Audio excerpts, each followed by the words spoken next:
ब्रह्मवर्तस कामको लागि अब बापको लागि भएमा मठले हात यसरी थाप्ने पिताले चाहिँ त्यहाँ जौनतिनानीको जल हाल्दिने पहिला जौनतिनानीको मान्छे समाप्त गर्नु मैले ओम आपो हि जौनतिनानीको मान्छे समाउनु पिताले पहिले ओम आपो हितैति श्रीराम मन्दिर पढेसरी गायत्री छन्दः आपो देवता अञ्जलि पूरणे विनियोगः छोडिदिनु त्यहाँ अब जौनतिनानीको जल भरिदिनु हातमा आपो हिता मयो भुवतान ऊर्जे दधातन महे रणाय चक्षसे माथितिर फर्किने बालक फेरि अर्को बानी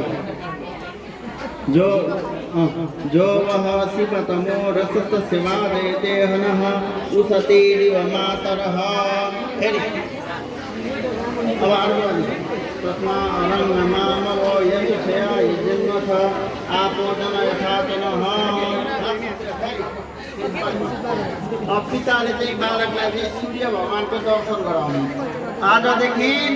बटुकहरूको सम्बन्ध सूर्य भगवानसित छ गायत्रीसँग सम्बन्ध भयो वेदीय मन्त्रहरूसित सम्बन्ध भयो सूर्य